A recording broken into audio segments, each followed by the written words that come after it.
this evening. First, the government takes a major step in the oil industry, finalizing deals with 6 companies to explore new oil blocks. We'll tell you what this means for the future of Ghana's energy sector. Plus, efforts to restart 2 of Ghana's largest mining operations are underway.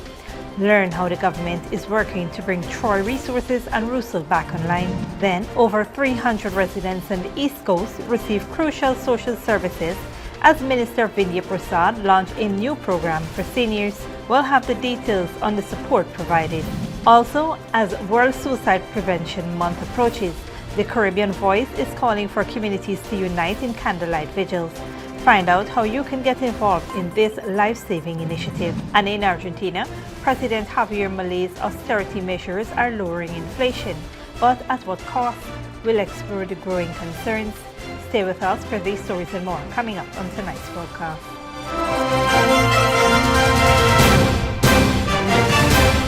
Welcome to this broadcast of Channel 2's Headline News Update for August 15, 2024. I am Bibi Bacchus. Thank you for joining us. First up, the government of Guyana has finalized the production sharing agreement and is preparing to issue licenses to 6 companies that bid for 8 oil blocks in the country's shallow and deep water areas. These companies can now start their oil exploration and production activities. Minister of Natural Resources Vikram Bharat explained that while some companies, especially local ones, needed to find international partners, the PSA had to be same for all companies.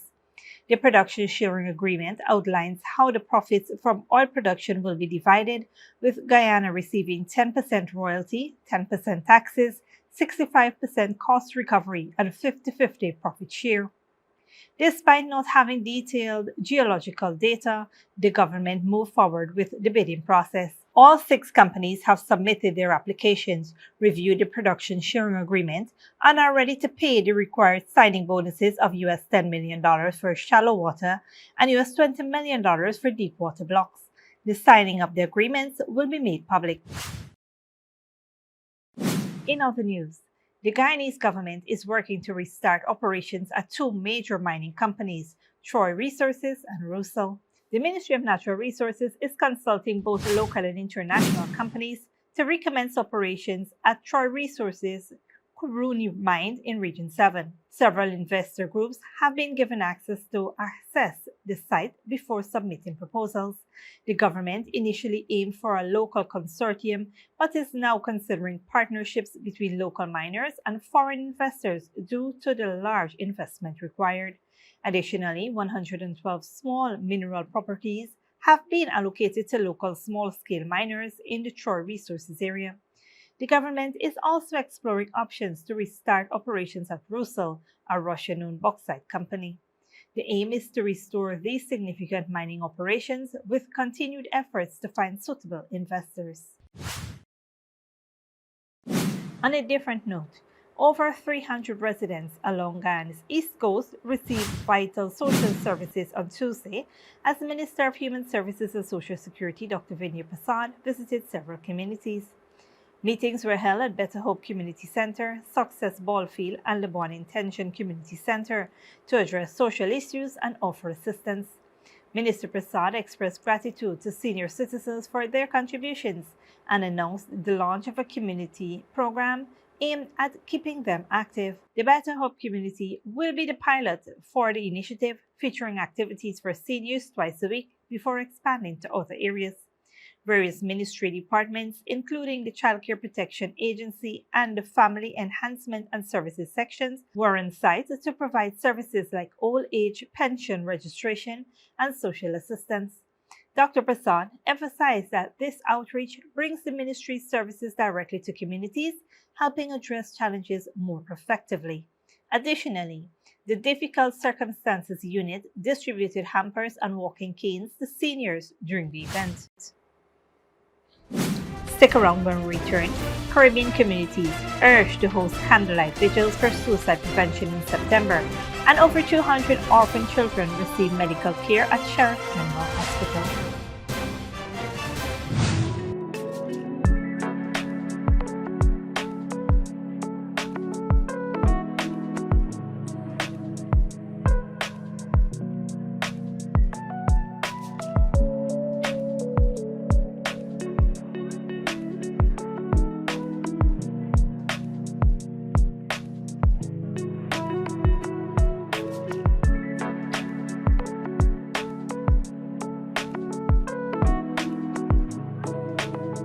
good girl forget things. What's the problem, Granny? I want money for borrow for those surgery. I was dancing and I fall and fracture my hip. If you need some quick money, you should check Lender's Jewelry and Pawn Shop. Lender's Jewelry and Pawn Shop, Lot 238 South Road, Border, Georgetown. Get jewelry made to order in just 72 hours. We also accept vehicles. Lender's, best rates, longest payback period. Boys, I get through. Plus, I could dance again. Lender's Jewelry and Pawn Shop. Minds Educational Institute, offering preschool, nursery, and primary levels. Finally, a school that is every parent's dream. Located at 69 Crow Street, offering academic excellence, trained qualified teachers, small class sizes, personalized care, and one-to-one attention for your little ones. At Smart Minds, register for full-time or evening classes, daily practice pass exam papers for proficiency at the grade 2, 4, and 6 assessment, and CXE exam preparedness. Or join our Becca Phonics reading and writing program. So if your child is for preschool, nursery, or primary level, come to Smart Mind, located at 69 Grove Street, or call 231-4885 or 600-9229 to enroll now.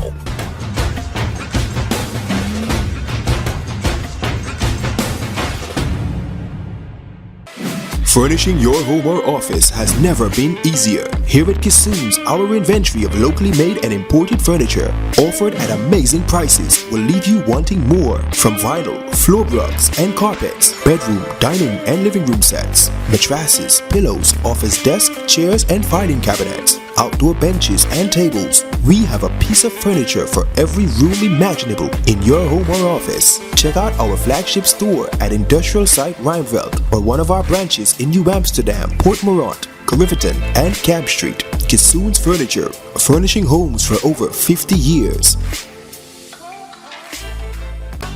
Sneakily with a gift of sight from Modern Optical Services. Let our professional team examine and prescribe what's best for your eyes. Our smiles make fashionable faces. See us for a full line of optical services, including brand name and prescription eyewear.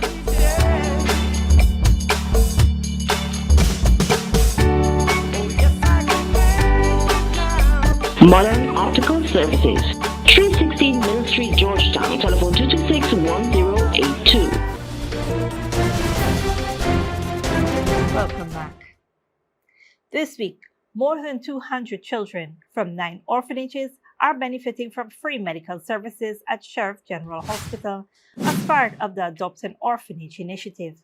The initiative aims to provide comprehensive medical care to support the holistic development of the children. In addition to receiving medical care, the children are being treated to tours of the hospital, educational health talks, and ambulance rides to enhance their experience. The Amara Hope Foundation is also providing hampers to the orphanages as part of the initiative. Gratitude has been expressed to the management and staff of Sheriff General Hospital, as well as the Amara Hope Foundation for their dedication and contributions to making the initiative a success. Moving on, as World Suicide Prevention Month approaches in September, the Caribbean Voice is urging communities across the Caribbean to organize candlelight vigils under the theme Changing the Narrative on Suicide. This campaign aims to raise awareness and inspire action to prevent suicide. The Caribbean Voice previously launched a successful candlelight vigil campaign in 2015 that saw over 1,000 vigils held across the Caribbean, but the initiative was paused during the COVID-19 pandemic. The Caribbean Voice believes that reviving these vigils can help communities unite to address various forms of violence, including suicide, domestic abuse, and addiction. The organization encourages NGOs, community groups, and individuals to participate by hosting vigils featuring prayers, cultural performances, and survivor stories. Vigils are suggested for September 10th, World Suicide Prevention Day, but can be held throughout the month. Participants are encouraged to light candles in support, participate in the Cycle the Globe initiative, and share messages using the hashtag #BeThere to promote suicide prevention efforts. Survivors are urged to share their experiences publicly to foster awareness. For more information on suicide prevention, call the Ministry of Social Protection 914 hotline. Don't go away after the break. Big shock. Thailand faces political upheaval as PM removed from office, and World Health Organization declares global public health emergency.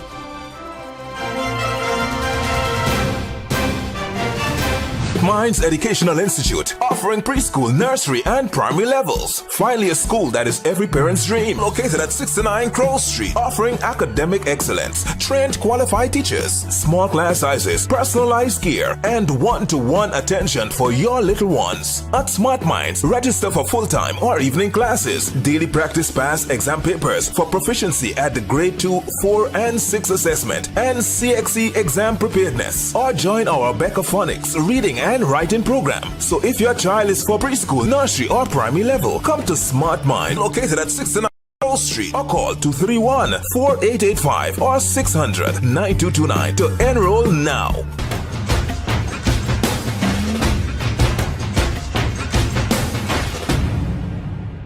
Good girl forget things. What's the problem, Granny? I want money for borrow for those surgery. I was dancing and I fall and fracture my hip. If you need some quick money, you should check Lender's Jewelry and Pawn Shop. Lender's Jewelry and Pawn Shop, lot 238 South Road Border, Georgetown. Get jewelry made to order in just 72 hours. We also accept vehicles. Lender's, best rates, longest payback period. Boys, I get through. Plus, I could dance again. Lender's Jewelry and Pawn Shop. Sneakily with a gift of sight from Modern Optical Services. Let our professional team examine and prescribe what's best for your eyes. Our smiles make fashionable faces. See us for a full line of optical services, including brand name and prescription eyewear.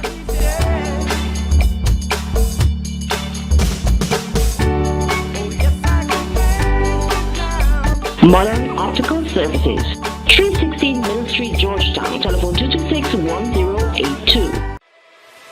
Furnishing your home or office has never been easier. Here at Kissoon's, our inventory of locally made and imported furniture, offered at amazing prices, will leave you wanting more. From vinyl, floor rugs and carpets, bedroom, dining and living room sets, mattresses, pillows, office desk, chairs and filing cabinets, outdoor benches and tables. We have a piece of furniture for every room imaginable in your home or office. Check out our flagship store at Industrial Site Rijnveld or one of our branches in New Amsterdam, Port Morant, Riverton, and Camp Street. Kissoon's Furniture, furnishing homes for over 50 years.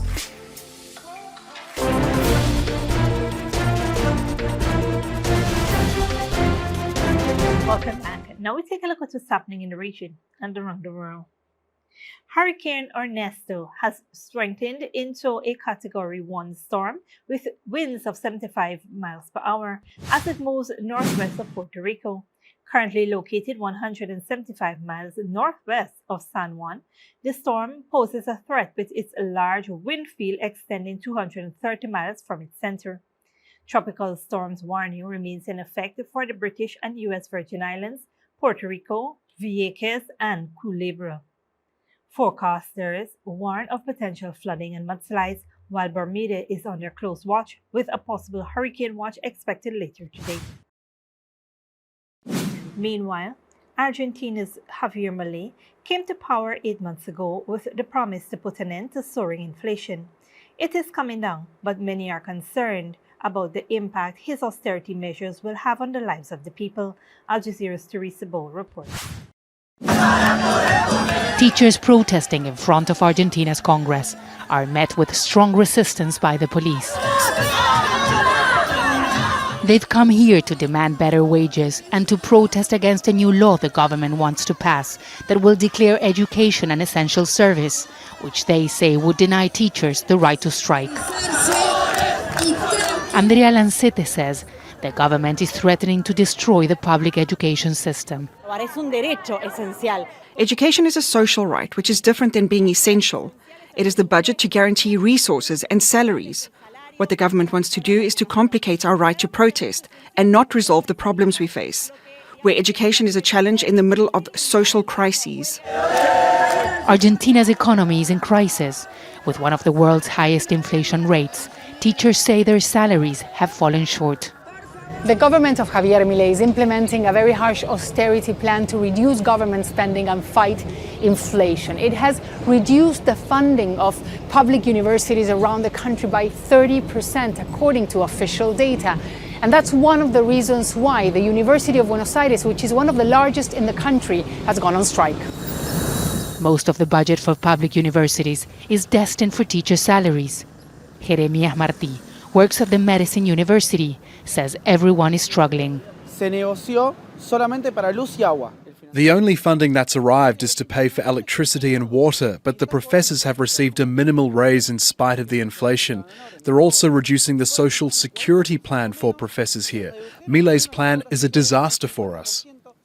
Javier Milei is convinced an austerity plan could end the high inflation rate that Argentina has been struggling with for years. In fact, the president says there's a reason to hope, given the inflation rate has decreased in the past few months. In 6 months, we managed to terminate and end the fiscal deficit. We did a fiscal austerity plan to reduce 15% of the GDP, the biggest adjustment in the history of humanity. Optimistic words from the president that his plan will work. But universities and the public sector say they need more resources now. And many are not convinced Milei's radical economic plan will succeed. Teresa Bo, Al Jazeera, Buenos Aires. Internationally, Thailand's next prime minister could be announced within the week. The governing coalition has put forward the daughter of the former Thai prime minister to lead the country. MPs will hold a vote on Friday morning to decide. Al Jazeera's Tony Cheng reports. Democracy monument on a sunny morning in Bangkok. A model of the Thai constitution on a pedestal in its centre. But little appetite for the latest news from the Constitutional Court, a day after it dismissed the Prime Minister. Just look at the economy now. Look at the day when the Move Forward Party was dissolved.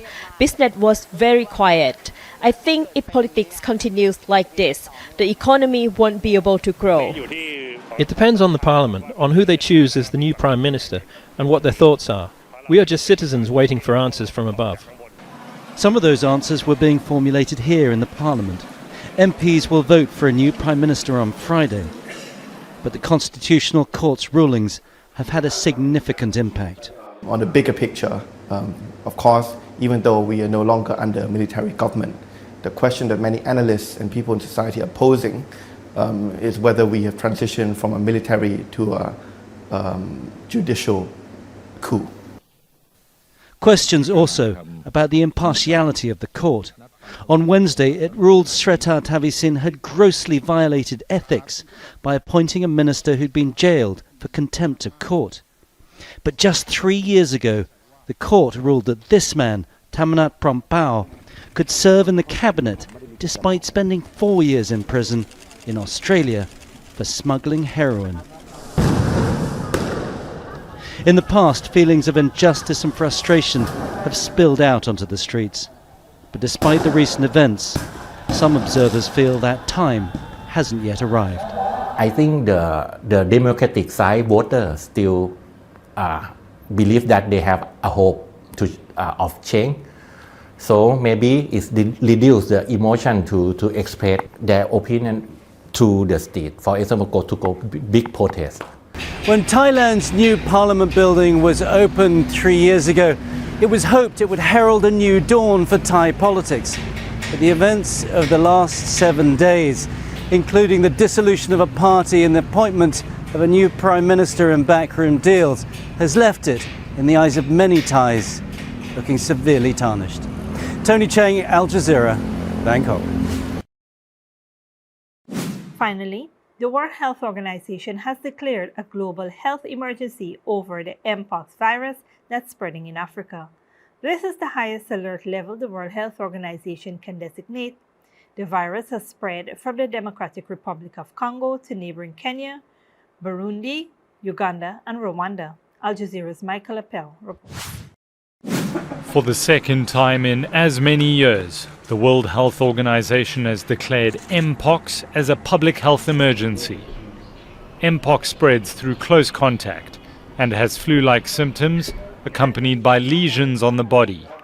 Earlier this week, Africa's top public health body declared the viral infection an emergency after its rapid spread to more than a dozen countries on the continent. The WHO's announcement followed swiftly. It's clear that a coordinated international response is essential to stop these outbreaks and save lives. The epicenter of the outbreak is the Democratic Republic of Congo, where 96% of cases have been recorded. 60% of those are people under the age of 18, but a new strain has also spread to 4 neighboring countries. Compared to last year, infections have risen 160% and deaths are up nearly 20%. So far, there have been more than 14,000 cases, killing 524 people. We are very pleased really to see that the decision that Africa CDC took 2 days ago, that WHO has come with the same assessment and the same conclusion. It's really a great day for Africa and for our effort on Mpox. The Continental Public Health Watchdog says more than 200,000 Mpox vaccines are already on their way, but the rollout will also be scaled up significantly. By the end of this year, we get at least 2 million doses that are delivered, and by the end of next year, 2025, 10 million that are delivered. I think these are things that really give a great hope, and this declaration will only support those efforts. The WHO has pledged nearly $1.5 million from its contingency fund for emergencies, but the search is on for an estimated $15 million needed to launch a more coordinated regional response. Michael Apple, Al Jazeera. This brings us to the end of the regional and global news coverage. Up next is the 3-day weather forecast.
And that's it to V2 Headline News for this Thursday evening.